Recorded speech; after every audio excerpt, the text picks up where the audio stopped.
My parents, who hadn't spoken to me in 5 years, suddenly demanded a family meeting after I bought a new car. They wanted my money. I walked in with a $15 surprise they never saw coming, and I watched their greedy world fall apart. This is where the story truly begins, and you won't want to miss what happens. Make sure you're subscribed to see it through to the end. We're always curious. Where in the world are you all watching from today? Let us know in the comments. The call came on a Tuesday, the same day the Porsche was delivered. For 5 years, my phone had held a tomb-like silence from my family. No calls on my birthday, no texts at Christmas, not even a "how are you" when a global pandemic was shutting down the world. I had made my peace with it. The silence, once a gaping wound, had scarred over into a hard, protective layer of peace. Then the car arrived. A gleaming, sapphire blue 911, the very definition of an indulgence. It was the first truly frivolous thing I had ever bought myself. After a decade of 80-hour workweeks, of pouring every cent and sleepless night into my data management software, my company had been acquired. The numbers in my bank account had so many zeros they looked like a typo. The car was a celebration, a tangible symbol that I had made it entirely on my own. I was sitting in the driver's seat, breathing in that intoxicating new car smell when my phone buzzed. The screen lit up with a name I hadn't seen in half a decade. Mom. My first coherent thought was that someone must have died. Why else would she call? I thumbed the accept button, my pulse a frantic drum against my ribs. Abigail, her voice was bright, chirpy, as if we had spoken yesterday. There was no apology, no acknowledgement of the chasm of time and silence that lay between us. Mom, I said, my voice barely a whisper. Abigail, sweetheart, I saw the news, she trilled. A Porsche, my goodness. Your cousin's son posted a picture. It's all over the family grapevine. I gripped the steering wheel, the smooth leather suddenly feeling cold. She hadn't called to see if I was alive. She called because she saw a car. We're having a family meeting this Saturday, she continued, her tone shifting from bubbly to businesslike. At the house, 6 o'clock. It's time to reconnect. Your father and Archie are so excited to hear all about your success. My stomach turned to ice. A family meeting. I knew those words. They were a performance, a stage play my mother, Samantha, produced whenever she needed to rally the family for her true priority, my brother Archie. I don't know if I can, Mom. It's been a long time, I managed. Don't be silly, Abigail, it's Saturday. We're your family, she said, a sharp, familiar edge entering her voice. We have so much to discuss. This success of yours, it changes things. It's wonderful. 6 o'clock, don't be late. The line clicked dead before I could reply. I sat in the driver's seat of my new car, the silence of the garage suddenly deafening. The joy of the purchase evaporated, replaced by a cold, sinking dread. She hadn't asked how I was. She hadn't said she missed me. She had summoned me. I looked at the dashboard clock, the bright digital numbers blurring through a sudden, hot sting of tears. It wasn't just the call. It was the timing. It was the fact that for 5 years, my existence had been an inconvenience to them. Now, a car, a single, shiny object, had made me a priority. They didn't want me. They wanted what I had. My mind flashed back to the last time I had seen them. I was 33, my fledgling startup was bleeding money, and I was days from missing payroll for my 2 employees. I had driven to their house, my hands shaking, to ask for a small loan. Not a gift, a loan. Absolutely not, my mother had said, not even looking up from her tablet where she was browsing for new patio furniture. We don't mix family and money, Abigail. It's tacky. Besides, my father, Lucas, had chimed in, adjusting his glasses. This little computer hobby of yours isn't a real business. It's time you grew up, got a real job, like your brother. Like Archie. My brother, the 30-year-old visionary, whose series of failed crypto schemes and NFT art galleries had been funded entirely by our parents. Just 1 week before I'd asked for that loan, they had remortgaged their house, their paid-off house, to buy Archie a luxury SUV because image is everything in his line of work. I had walked out of their house that day and never looked back. I slept in my office for 3 months, lived on instant noodles, and coded until my vision blurred. I secured a new round of funding on my own. I built my company from nothing, with no one to thank but myself. And now, they wanted a family meeting. I started the Porsche. The engine roared to life, a deep, powerful purr that vibrated through the seat. The sound cleared my head. The tears dried. The D. Red solidified into something else, something hard and cold and clear. Resolve. Okay, Mom, I whispered to the empty garage. You want a family meeting? You'll get one, but you forgot who you're dealing with. The betrayal wasn't just the 5 years of silence. It was the 5 seconds it took for them to break at the moment they smelled money. The days leading up to the meeting were a masterclass in psychological warfare, executed with a sickeningly sweet touch. My mother, Samantha, had apparently decided that the 5-year estrangement was just a silly misunderstanding, a pause in our regularly scheduled programming. My phone, once so quiet, began to buzz with a relentless, cloying stream of affection. Found this old photo of you at the science fair, sweetie. So proud of my brilliant girl.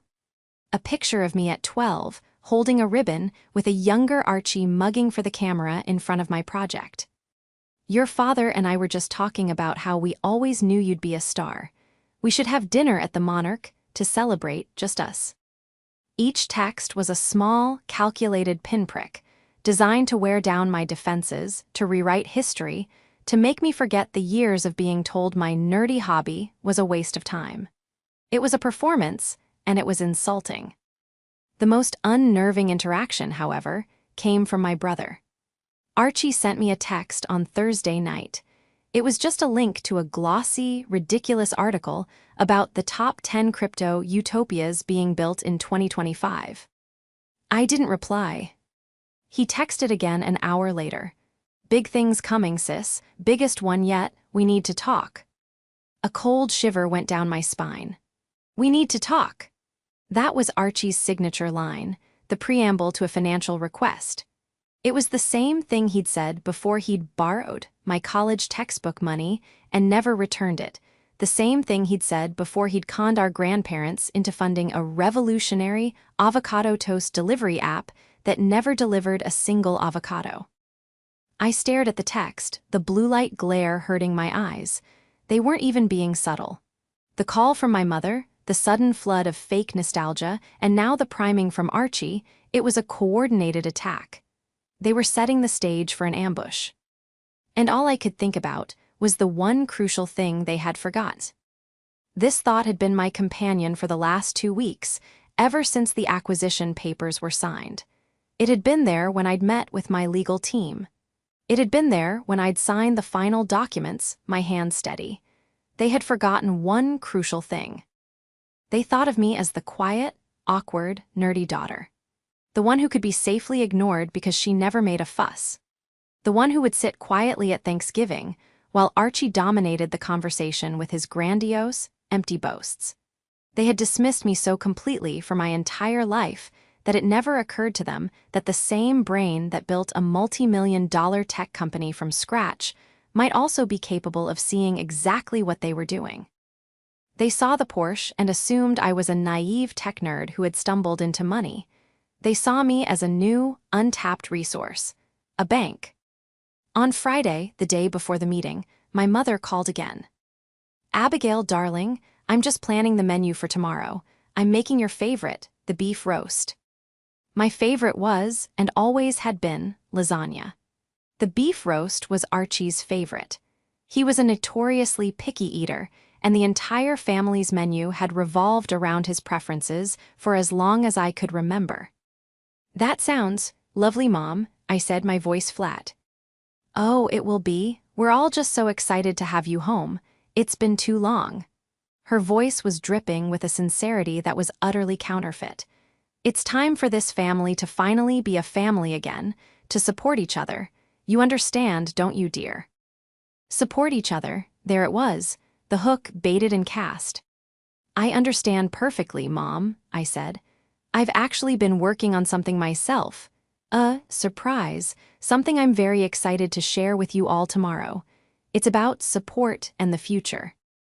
A surprise? Oh, how wonderful, she gushed, and I could practically hear the dollar signs spinning in her head. We can't wait. As I hung up, I looked at the sleek, leather-bound portfolio sitting on my desk. Inside were the finalized, notarized, and utterly irrevocable documents that I had spent the last 2 weeks preparing with a team of the best trust and estate lawyers in the city. You're right, Mom, I thought, a humorless smile touching my lips. You can't wait. They saw the car, they saw the headlines about the acquisition, but they had forgotten one crucial thing. I was a software engineer. I was a strategist. I built systems with impenetrable firewalls, and I had just built the most important one of my life. They thought they were luring me into a trap. They had no idea they were walking into mine. My childhood home hadn't changed, which in itself felt like a statement. The same manicured lawn, the same imposing oak door, the same faint, lingering smell of my mother's expensive and overpowering floral perfume in the entryway. As I stepped inside, Samantha, my mother, rushed forward to embrace me. It was like being hugged by a mannequin. She was all stiff angles and expensive fabric, her arms barely squeezing before she pulled back, holding me at arm's length. Abigail, you look well, she said, her eyes doing a rapid, appraising scan. They weren't looking at my face, they were cataloging my clothes, my watch, the designer handbag I'd bought with my second paycheck from the new consulting gig. Her smile was a painted-on grimace of approval. That's a lovely bag. It's so good to finally see you taking an interest in your appearance. This was Samantha. Her profession as a lifestyle blogger was a recent affectation, but her obsession with status and appearance was lifelong. She curated her life and her family for an imaginary audience. Everything was about how it looked. My success, in her eyes, wasn't about my achievement. It was that I had finally produced a result she could brag about. Dad, Archie, I said, nodding toward the living room. My father, Lucas, gave me a short, awkward wave from his armchair. Abigail, good to see you. Lucas had spent 30 years as a sales director, and he still carried the air of a man who was perpetually assessing your value. He was a passive enabler to my mother's active narcissism, a quiet, solid yes man to her every whim. His support for Archie was, I always suspected, a way of funding the life of confidence and risk he'd never had the nerve to live himself. And then there was Archie. He was lounging on the sofa, scrolling through his phone, and didn't even bother to stand up. Hey, sis, heard you're rolling in it now. Nice. Archie, at 35, still had the rebellious, entitled air of a teenager. He was dressed in what I assumed was his visionary uniform, a designer hoodie, ridiculously expensive sneakers, and a look of profound boredom, as if he was doing us all a favor by being present. His entire career was a string of buzzwords, crypto, NFTs, metaverse, all designed to sound impressive and complicated, all culminating in dramatic failure, and all funded by our parents. He was a black hole for money, and my mother and father orbited him like devoted, mindless moons. Dinner is almost ready, Samantha chirped, gesturing me toward the dining room. Archie, Lucas, come, let's not keep Abigail waiting.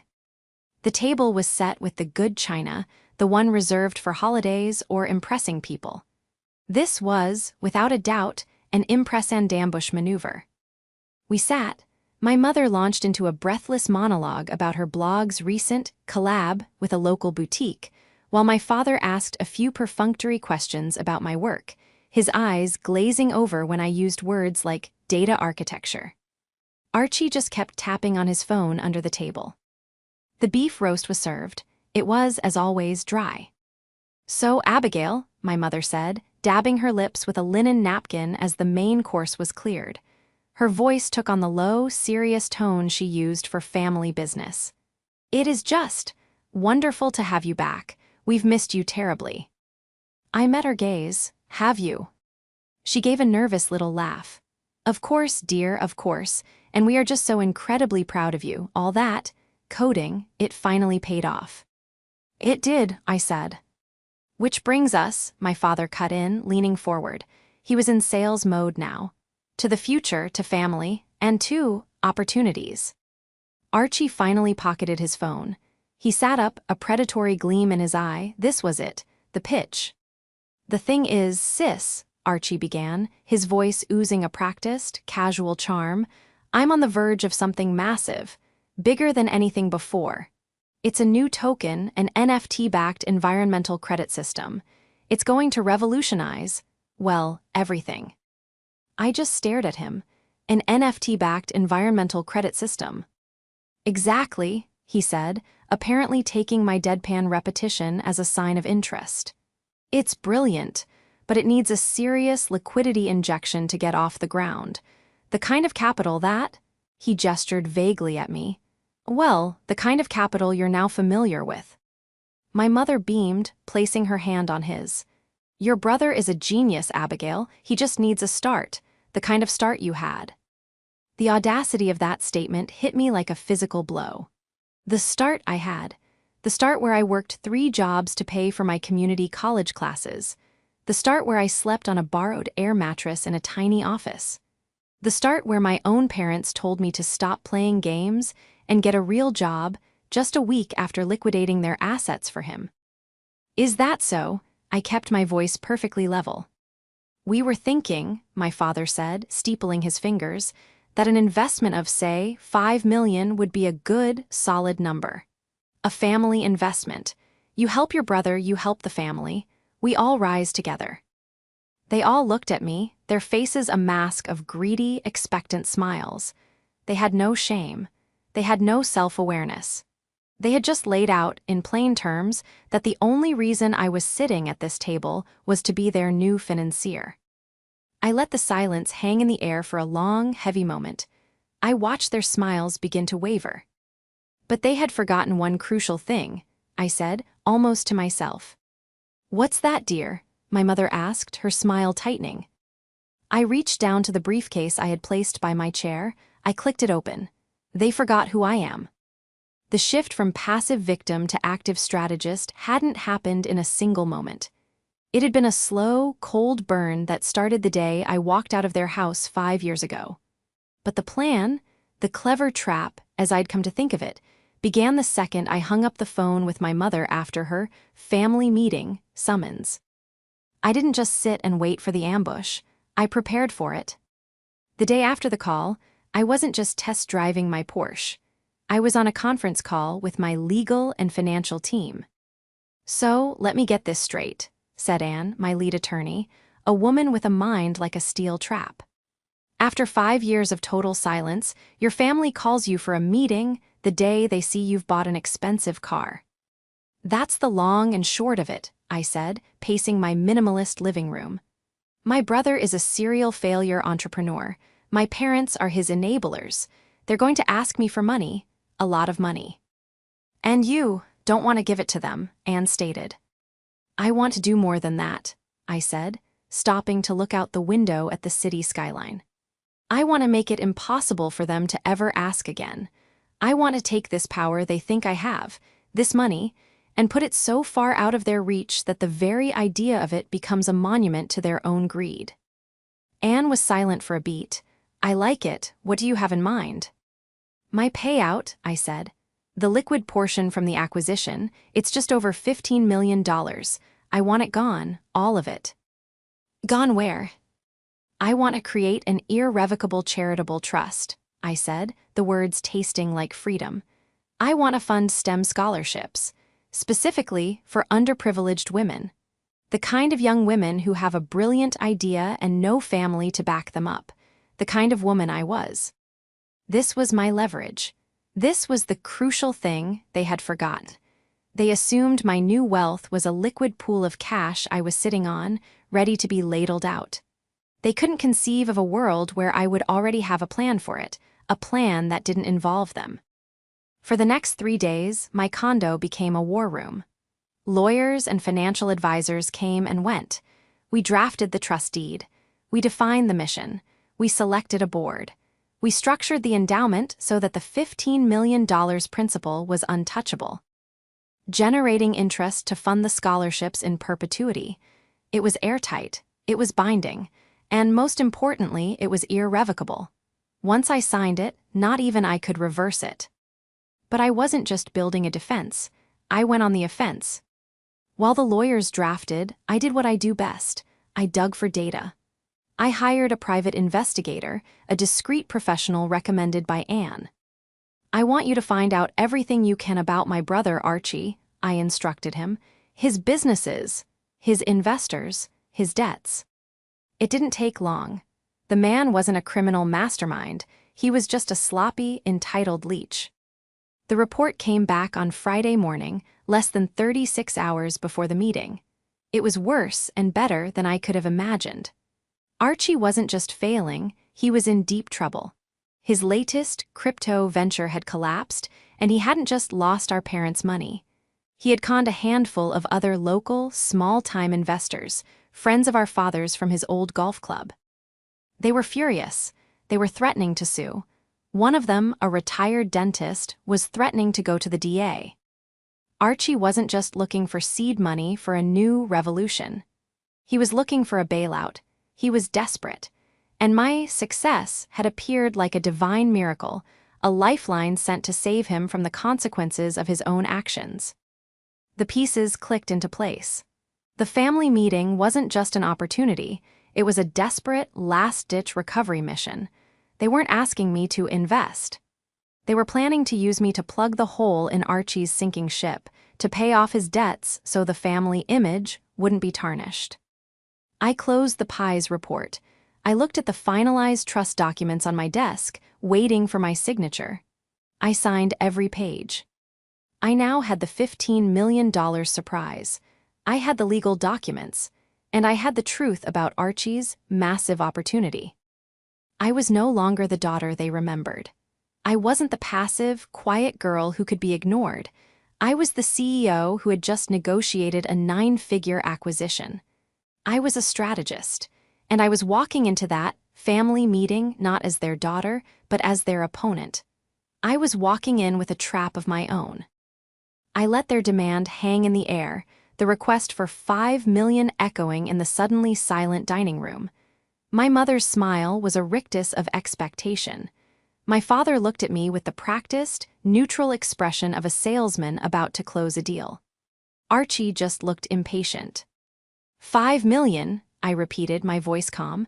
I picked up my wine glass and took a slow sip. That's a very specific number. It's the bare minimum, really, Archie said, leaning forward, an oily sincerity in his voice. To get the servers online, to mint the first run of tokens, it's all in the business plan. He slid a thin, glossy brochure across the table. I glanced at the cover. It was all buzzwords and stock photos of wind turbines. A business plan, I said. That's wonderful, Archie. You know, I've seen a lot of business plans in my career. I placed my briefcase on the table and clicked open the 2 polished brass latches. The sound was unnervingly loud in the quiet room. I've seen plans that are brilliant, plans that are flawed, and plans that are, well, not really plans at all. I pulled out the private investigator's report. It was in a simple, manila folder. I tossed it onto the table, and it landed directly on top of Archie's glossy brochure. "What's that?" my father Lucas asked, his eyes narrowing. "That," I said, "is a real plan, or rather the results of one. I had a little research done, Archie, on your massive opportunity." Archie's face, which had been a mask of casual confidence, went white. "Your NFT-backed environmental credit system?" I continued, my voice sharp and clear. "It doesn't exist. Your servers are a rented cloud storage account, and your investors," I tapped the folder. "They're not waiting for a revolution. They're waiting for their money back." My mother gasped, her hand flying to her chest. "Abigail, what on earth are you talking about? That is a lie." "Am I lying, Archie?" I fixed my gaze on him. "Am I lying about Dr. Alastair, or the $200,000 you borrowed from his retirement fund? Is it a lie that he's threatening to go to the district attorney? Is that why you really need $5 million, not to mint tokens, but to stop yourself from being sued into oblivion?" Archie shot to his feet, his chair scraping violently against the floor. You have no right, you spied on me, you spied on your own family. You called me here to demand $5 million. I shot back, my own voice rising for the first time. You called me, after 5 years of silence, not to reconnect, but to use me as your personal ATM to clean up your mess. I have every right to know what I'm investing in. She's right, Archie, my father said, his voice a low growl. Is it true what she's saying about Alistair? Archie's face crumpled. The bravado, the visionary persona, evaporated in an instant, replaced by the terrified, petulant child I'd always known. He doesn't understand the market. It was a dip. It was temporary. I just need a bridge to get to. To get to my wallet, I finished for him.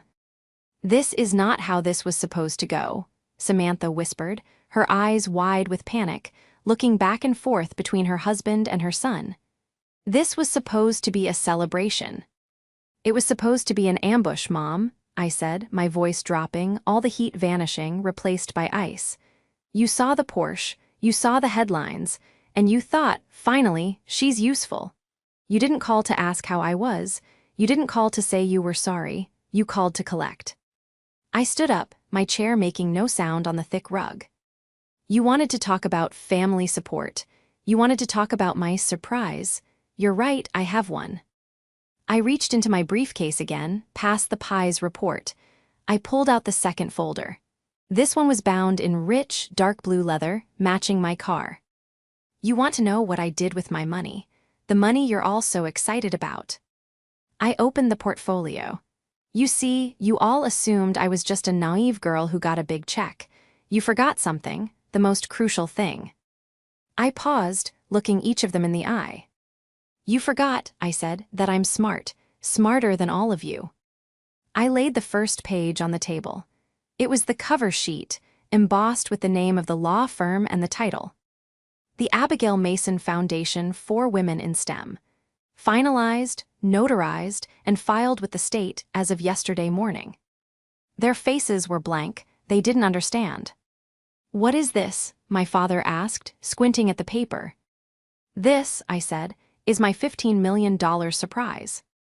The silence that followed was heavier and more profound than the 5 years of estrangement. My mother, Samantha, was the first to break it, her voice a reedy, confused whisper. A foundation, what? What does that mean, like, for charity? Exactly, I said, a cold smile touching my lips. The entire liquid payout from the acquisition, $15 million. It's all in an irrevocable charitable trust. The principal is locked. Forever. The interest will be used to fund scholarships for underprivileged women in science, technology, engineering, and math. I let the words land. Scholarships, my father, Lucas, repeated, his face turning a dull, mottled red. You gave it away. I didn't give it away, Dad, I said, tapping the leather-bound document. I invested it. I invested it in young women who were just like me. Brilliant, ambitious, driven, and alone. The kind of women who don't have a family willing to remortgage their house to fund their image. The barb hit its mark. My mother flinched as if I'd slapped her. But, Archie, she stammered, her panic rising. Your brother, he needs you, we need you, this is family. No, I said, my voice cutting through her desperation. This is a business transaction. You made that clear 5 years ago. We don't mix family and money, Abigail, it's tacky. I quoted her own words back to her, and she visibly recoiled. I'm just following your rules, Mom. Archie, who had been frozen in a state of shock, finally exploded. It wasn't the calculated anger of a strategist. It was the raw, primal tantrum of a child. You can't do that, he shrieked, his face crimson. You can't, that's our money, that's family money. Our money, I laughed, a sharp, bitter sound. Where were you when I was working 100-hour weeks? Where were you when I was sleeping on an air mattress in my office because I couldn't afford rent and payroll? Where were any of you? That money isn't ours. It's mine, and I've already spent it. You selfish. Archie lunged, not at me, but at the portfolio on the table, as if destroying the paper could undo the reality. My father grabbed his arm. "Stop it, Archie. Sit down, this isn't helping." "But Archie was sobbing now, great, heaving, ugly sobs of pure, thwarted greed. "She did this on purpose. She did this to ruin me." "She's right, Archie," Lucas said, but his voice was dead. He wasn't defending me, he was stating a fact. He looked at me, his salesman's mask gone, and all I saw was a defeated old man. "Alistair called me this morning. He's filing the lawsuit on Monday. He's going to the press. He said you're a fraud." The confession hung in the air. So they all knew. The entire family meeting, the beef roast, the good china, it was a desperate, choreographed play to get my money before the world found out their golden child was a common thief. "So you knew," I whispered. "All of you, you knew he was in trouble, you knew he'd conned your friends, and you sat here smiling at me, telling me about his massive opportunity." My voice trailed off as the full, ugly weight of their deception settled on me. "You weren't just asking me to invest, you were trying to make me an accomplice. You were trying to use my money, the money I earned, to cover up his crimes." "It was a misunderstanding," Samantha shrieked, her carefully constructed, lifestyle facade cracking to reveal the raw panic beneath. "Archie is a good boy, he thinks big. You have to help him, Abigail. You have to, you can. You can get the money back, can't you? From this foundation." "It's an irrevocable trust, Mom," I said, enunciating each syllable as if to a child. "It means it can't be revoked. It's gone. Legally, it's not mine anymore. It belongs to the foundation. It belongs to the future." I watched as the last glimmer of hope died in their eyes. I saw the precise moment their greed curdled into pure, unadulterated hatred. My mother's face, a moment ago pleading, hardened into a mask of contempt I'd never seen before. "You were always a cold, strange child," she hissed, her voice low and venomous. "Always with your books and your computers. Never warm like Archie. We did our best, but you were always lacking. You're not our daughter. Not really." The words, which would have shattered me 5 years ago, now bounced harmlessly off the armor I'd built. I calmly began to place the documents back into my briefcase, the Pies report, the leather-bound trust. "You're right about one thing, Mom," I said, closing the latches with a final, definitive click. "We're not family, we're just people who happen to be related, and I'm done mixing business with whatever this is." I stood there for a moment, watching the three of them. My father, slumped in his chair, suddenly looking ancient. My brother, sobbing into his hands, a 35-year-old child.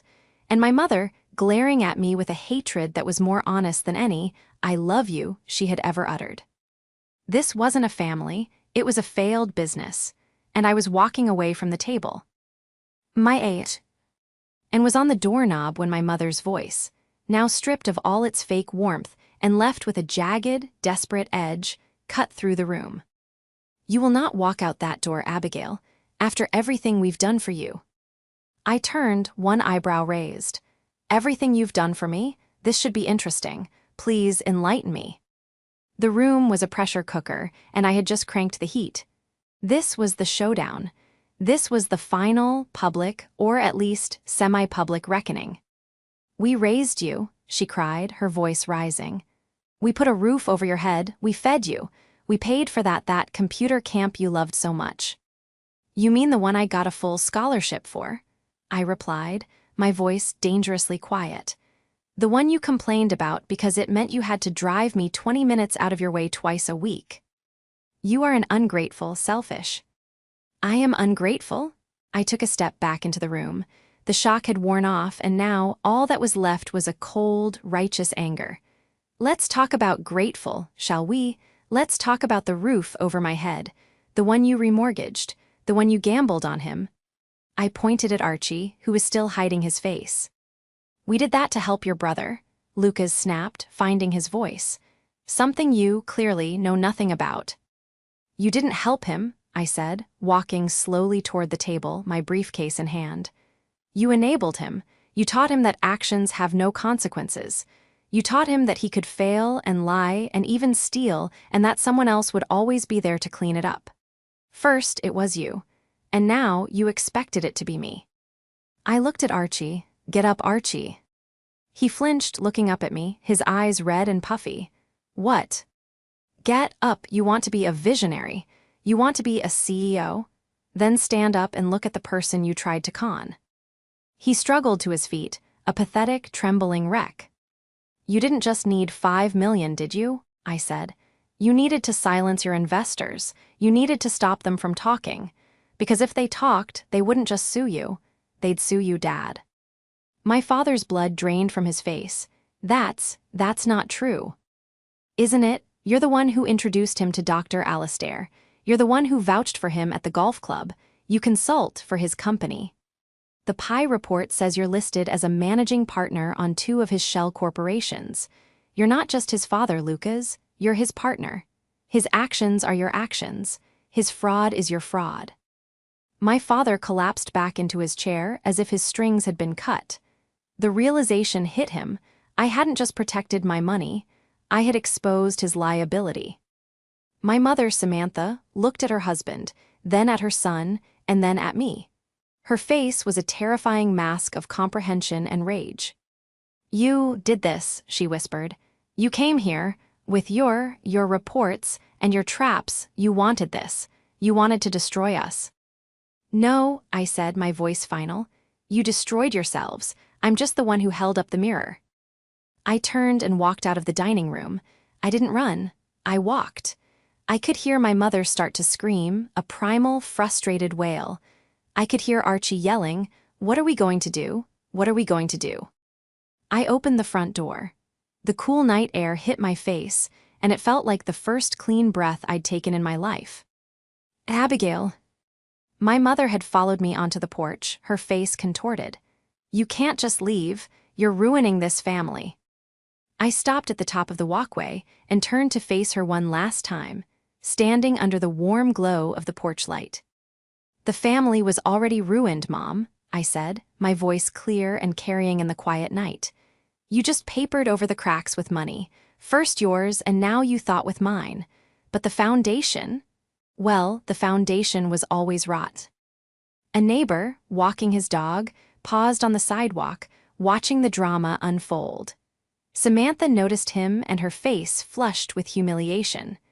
The blogger who curated a perfect life was being exposed on her own front lawn. That was the moment, the final, triumphant break. It wasn't my anger, it was her shame. She, who lived for appearances, was finally facing a public consequence. Go, she hissed, her voice dropping to a venomous whisper, her eyes darting to the neighbor. Get out, and don't you ever come back. Don't worry, I said. I pulled the keys to the Porsche from my pocket. They chimed softly. I have absolutely no intention of doing so. I walked down the path, got into my car, and started the engine. As I pulled away from the curb, I saw them in the rearview mirror, the 3 of them, clustered in the doorway, a perfect portrait of their own downfall. They weren't a family. They were co-conspirators in a failed enterprise, and I was, finally, free. The fallout was immediate, and it was total. Dr. Alastair, along with 2 other investors, filed their lawsuit the following Monday, just as my father had feared. But it wasn't just a civil suit.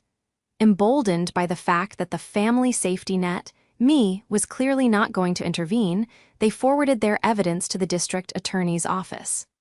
The PI report I had commissioned had been thorough, the case against Archie, and by extension my father, was overwhelming. Archie was charged with fraud and securities violations.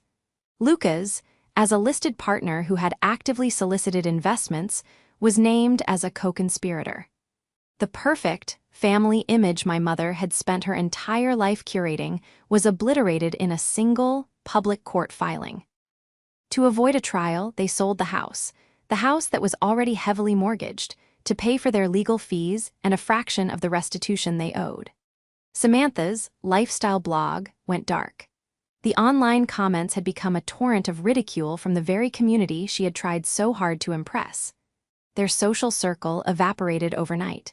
There is nothing high society dislikes more than the smell of desperation and, worse, public financial scandal. I watched it all from a distance, a neutral observer to a collapse I had not caused but had simply refused to prevent. My lawyers handled the one or two desperate, rambling attempts at contact from their legal team. I felt no joy. No, I told you so. I just felt quiet. The deafening noise of their dysfunction, which had been the background radiation of my entire life, was finally gone. 2 months later, I sat in the auditorium of my old community college. The hall was buzzing with energy. I was in the front row, not as a donor or a VIP, but just as Abigail. The dean walked to the podium. And now, we are so proud to announce the very first recipient of the Abigail Mason Foundation Scholarship for Women in STEM. He called a name, a young woman named Sarah. She looked to be about 19, her eyes wide with a mixture of terror and elation. She walked to the podium, clutching a piece of paper. I don't know what to say," she began, her voice trembling. "My family, we don't have a lot. I've been working 2 jobs trying to save up. I have this idea for a new kind of water filtration system. Everyone said it was a long shot. Everyone said I should just be practical." She took a deep breath, looking out at the crowd. "This scholarship, it's not just the money, it's that someone somewhere read my idea and thought it was worth a chance. Someone I've never even met. Whoever you are," she said, her voice cracking with emotion, "you haven't just paid for my tuition. You've changed my life, thank you." I sat in the front row, and for the first time in months, the tears that came to my eyes weren't for the family I'd lost. They were for the future I was building. After the ceremony, I went to find my car. As I was walking, I heard a quiet ma'am. It was Sarah. She was standing there, clutching her certificate. I just wanted to say thank you again," she said, still buzzing. "Your name is on the scholarship, Abigail Mason. I wanted to thank you in person." I smiled. "You earned it, Sarah. I just read the application. Your idea is brilliant. Don't let anyone ever tell you to be practical." "I won't," she said, her eyes shining with the same fire I remembered having at her age. "I'm going to change the world." "I know you are," I said. I got into my Porsche, the same car that had started this all. As I drove away, I realized the $15 million wasn't gone. It was just getting started. It was in Sarah's idea. It was in the future of all the women like her. My parents had tried to take my money to save their past, a past built on lies and entitlement. I had used it to fund a future. And as I merged into traffic, I felt a profound, unshakable sense of peace. The tables hadn't just turned. I had taken the table and everything on it and given it to people who truly deserved a seat.